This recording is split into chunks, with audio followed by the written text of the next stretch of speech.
Ayun, magandang araw mga kasama. Dito tayo ngayon sa Boracay Station 1, no? Hotel trip lang tayo.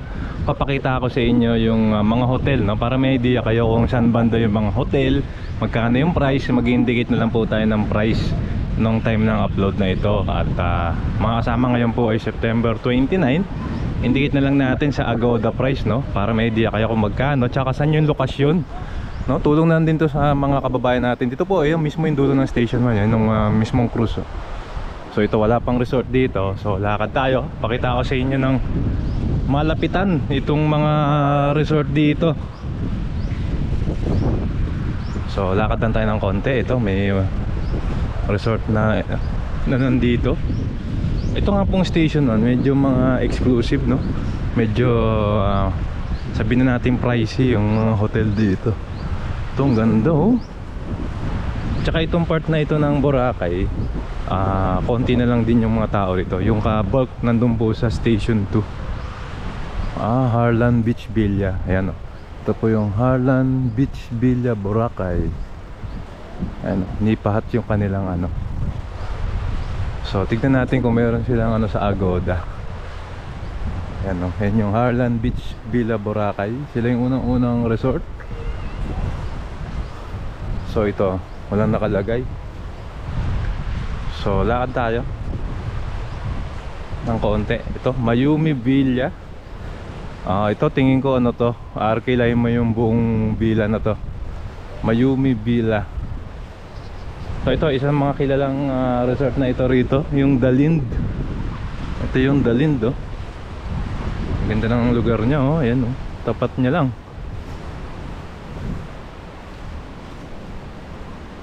Ang ganda ng lugar niya. Meron din siyang beachfront view. Ayan, oh, Dalind, Boracay. Tiglalagay na lang natin yung price niya. Lakad tayo subukan natin hanggang Station 3 kung kaya, mga kasama. Lakad pa tayo ng konti. Ito, ano tong resort na ito? Discovery Shores. Ito pala yung Discovery Shores Boracay, no? May napanood akong vlog ni Jessie Mendiola. Ayan, dito sila stay, no? Pati sila Kim Chiu. Ayan, no, Discovery Shores Boracay. Tignan natin, medyo may copyright pero ayan yung pinakalugar niya, oh. Naggagawa sila ng art. For exclusive yata, for Discovery Shores lang tong ginagawa nila na ito, no? Ayan, ang ganda, oh. So minsan nakalagay dyan, welcome, na ginagawa mismo nila yan. Ayun, tuloy yung paglalakad natin dito sa mga hotel. Station 1, no? Going Station 2. Malapit tayo sa Willis Rock. Tignan natin. Ito, dito na tayo sa Henan. Henan pala ito. Henan Prime Beach Resort. Henan Prime Beach Resort. Katabi niya lang yung Two Seasons Boracay. Beachfront din siya. Dito yung sikat na ano, yung pizza, tsaka yung oyster sisig dito. Indicate na lang natin yung price dyan. Magkataka kayo, may mga takip kasi habagat pa rin. Para ho sa hangin yan. Sur Beach Resort. So magkakatabi lang, no? Marami kayong pagpipilian dito. So yung mga kilala nga yan, yung Four Seasons, yung Discovery Shores, tsaka yung Dalind. At least ito na iisa-isa natin, pag naglalakad kayo rito. Simula tayo rin sa dulo. Ito naman yung White House Boracay. Tignan lang din natin kung meron siyang Agoda price. Malapit na tayo sa Willis Rock. Ito naman, Ambassador in Paradise Boracay. Ano siya, para siyang yung style niya, no? Mga nipa-nipa. Habagat season pa nga rin pala, nakalimutan ko sabihin. Indicate na lang natin kung meron silang Agoda price.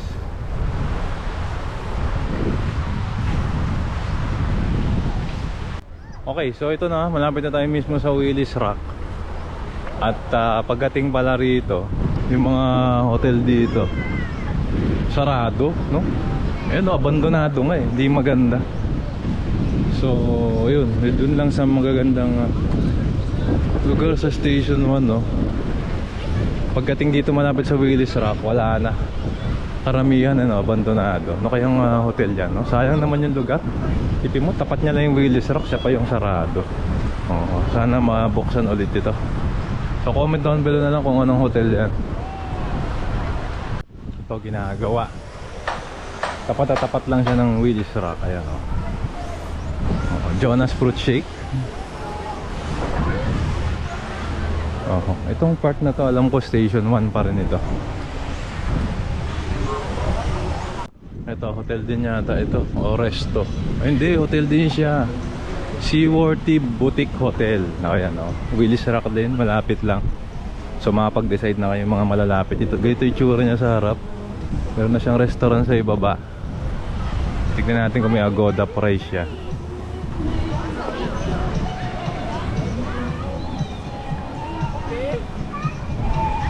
Ano, lapit lang niya sa mismong daanan.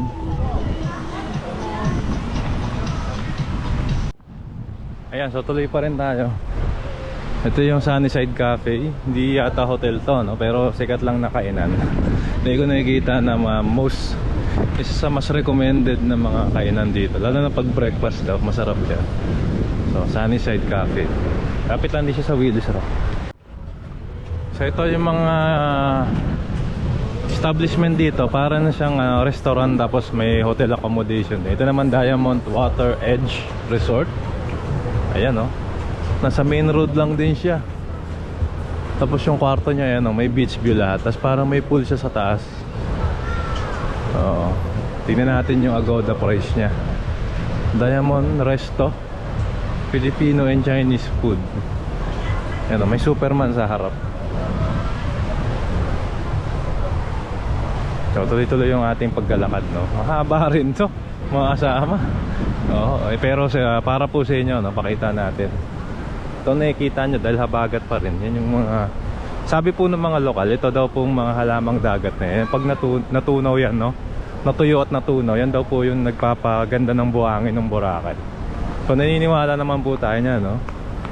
Yan po yung ano ng mga lokal dito, kaya kakaiba yung kanilang buhangin. So tuloy-tuloy lang ang ating paglalakad. Ayan, so Station 1 to. Mga kasama, yun yung mga resort. So ito na yung, alam ko ito yung boundary niya, itong isang kumpol ng mga puno rito. Paglagpas nyo yan, Station 2 na. Malapit na sa D-Mall. So ito, punta na tayo rito sa Station 2. Yung mga resort, yan nga yung boundary. Station 2 na to. So ito yung kauna-unahan. Anong hotel to? Royal Park Hotel. Ayan, Royal Park Hotel. So tingnan natin Agoda price nya. Marami na nagpupunta sa beach kasi hindi na mainit. So ito naman Astoria Boracay. So malapit na tayo sa D-Mall. Uli, magit ko, ay taraman man ka mag-alugit para wala nga udin siguro men naman, puto ka na mag-binigalo. Ayan, no?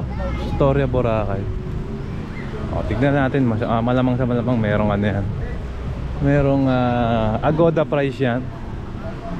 So tuloy-tuloy lang ating paglalakad. Nararamdaman ko na malapit na tayo sa D-Mall. At marami ng tao, di katulad kanina na tayo lang yung naglalakad. So ito, marami ng restaurant dito.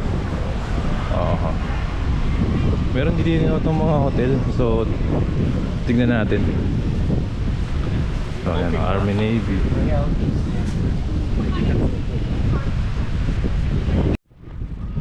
Real Mars.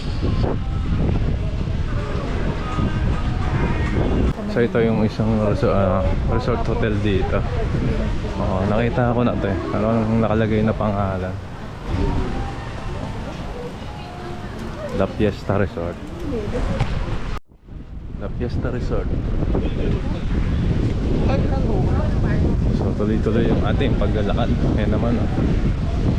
Sun Villa Beach Resort and Hotel.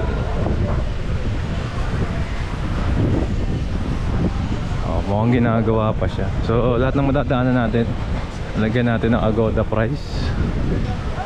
Lahat yan nandito lang sa beachfront. Ay, Starbucks Starbucks na rito. Ito naman, The Muse Boracay. Parang Chinese ano to, The Muse Hotel Boracay.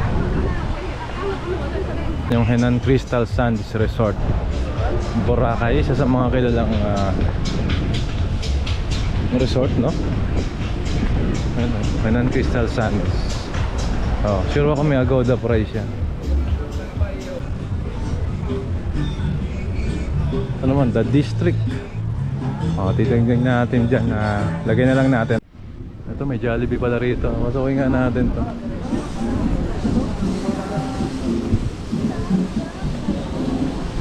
Mandarin is may mga inasal din dito.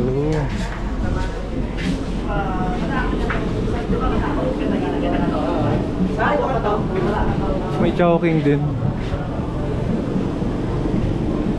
Yan, dito sa Mandarin is ito na, mismong D-Mall na to. Ito yung labasan. Ito yung pasukan, entrance and exit.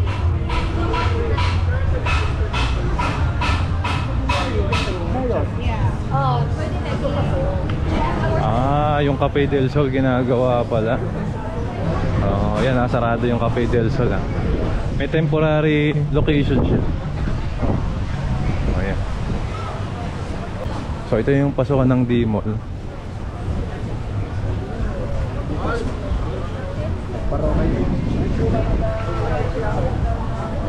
Ayan, pasukan ng D-Mall. 6:45? Sige. Dami ng tao. Biyernes na ngayon eh. Oo nga, weekend na. So, D-Mall. So, susunod dyan marami ulit mga resort. Pagtawid natin dito. Ito naman, Red Coconut. Alam ko resort to eh. Ayan, ang ganda sa loob. Red Coconut, mga kasama. Meron yan, Agoda price. Lagay na lang natin. Ang ganda ng location niya, malapit na sa mismong D-Mall. Ito, Le Soleil de Boracay Hotel. Ayan, pagdagpas natin. Maraming restaurant na tayong dinaanan. Para matipid yung baterya, no? Ayan, Le Soleil Boracay. Meron din siyang restaurant sa baba.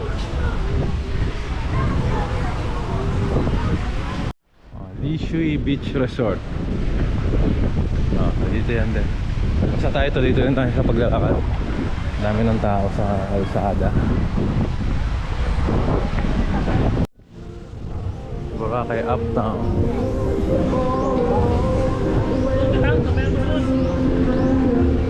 Ito naman yung Henan Regency Resort and Spa. May tapat siyang mesa.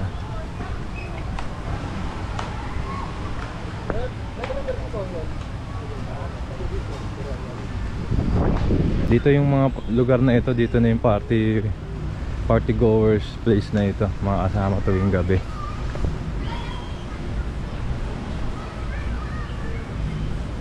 Parte pa rin ng Henan Regency pala ito.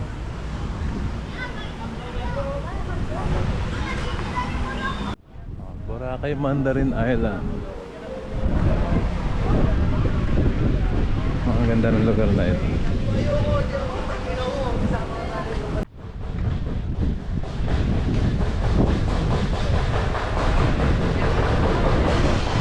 Coast Boracay. Ang kanya itsura. Meron din siyang pool area sa loob. Maganda yung loob niya. Ayan, lagay ko na lang yung price din. Lapit na siya kay Nigi Nunuz.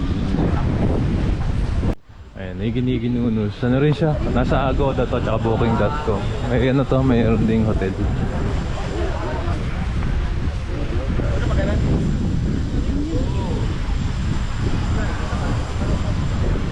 Mandarin Bay Resort and Spa. Ito Ito bago to, ang ganda nito. Lapitan na nga natin.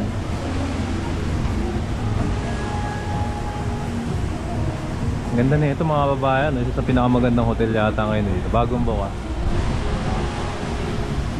Yung pa siyang pool. Tingnan natin baka nasa Agoda siya. Now open.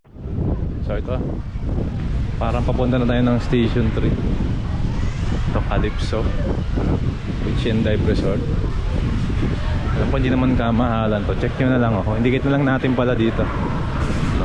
Agoda price. Meron siyang pool sa harap. At malapit siya sa Andox. Ayan, meron din siyang bar.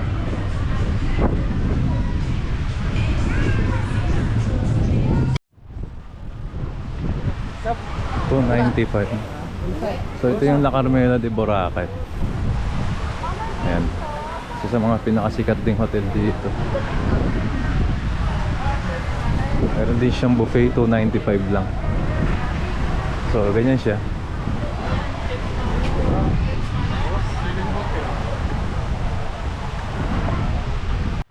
Ito naman yun, Palm Beach.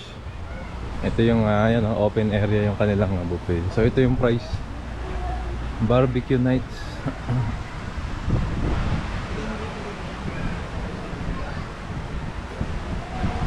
At $250 unlimited drinks.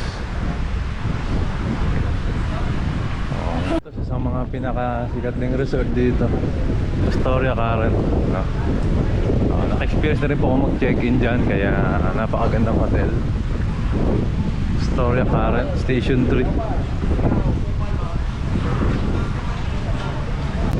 Ito, The Sands. Ang lakas ng hangin na rito.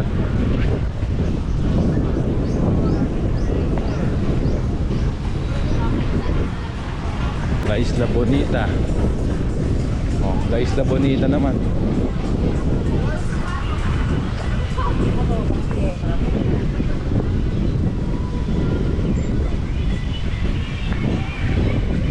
Tara. Sa mga dulo-dulong hotel na rito sa Station 3.